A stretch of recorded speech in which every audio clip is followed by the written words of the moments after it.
So I ran into this situation where, I was driving on the road, and all of a sudden somebody ran the red light, or as I used to call it, break the breaking the red light.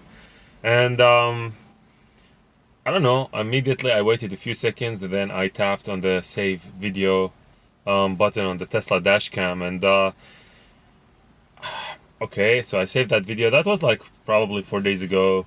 And then yesterday I was also driving again, and then the same thing happened in the same city.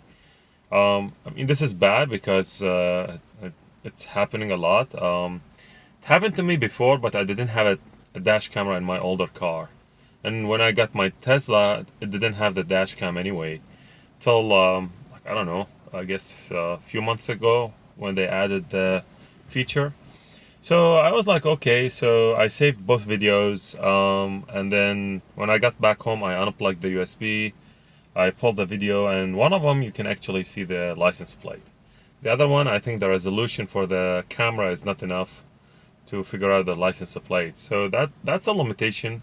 I guess unless you're really close to the vehicle, it's kind of hard to see the license plate. But then, okay, so you have that information, it's evidence. So what do you do with it? Do you say like, well, the poor guy you don't want to report, or you say those guys are killers because they can cause some really serious injuries to other vehicles. And I've seen it before. I've seen somebody who was driving a really big, like I don't know, like a GM Tahoe kind of car or Cadillac or something, and then they slammed into a small sedan with the family, and basically all the airbags got deployed. That was when I was in Houston. So I was like, man, so what do you do? Like, if you were in my position, would you report it to the police? So I thought like that would be the proper action. I asked my friends, they said, I think you should report it because if this keeps happening with the same person, like, this is bad. Like, you're basically waiting to cause an accident, and innocent people can get caught into all of this. So I uploaded the videos to my social media account. I put them on the YouTube and the Twitter. So um, I hashtagged the police because that was the city where this thing happened.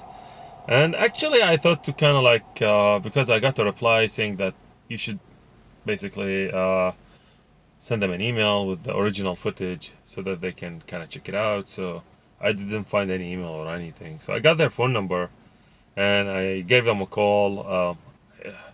So it was like 6:30 in the evening, and I think it was already too late because the guys closed. So I left them a voice message, my name, phone number, and everything. So I will wait and see what happens. I'll be curious just to figure out like in the US when that happens.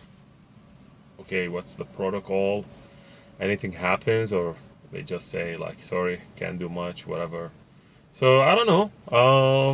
I never had a dash cam before, so this is like my first thing to have, and I mean it's nice, I guess.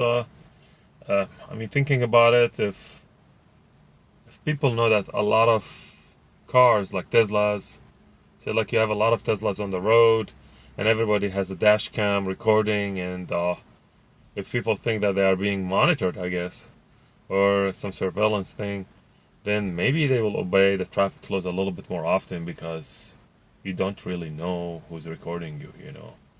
I guess that's good actually. I mean, I like that. I like to have a lot of cameras, and if something happens, people have some documentation or proof. So, I mean, thinking about it, like, I can see it like maybe possibly changing how people drive. It's a cool technology. I love the Tesla dashcam and waiting for sentry mode. So I'll let you know what happens if I hear back from the police. Till then, take care, guys, and peace.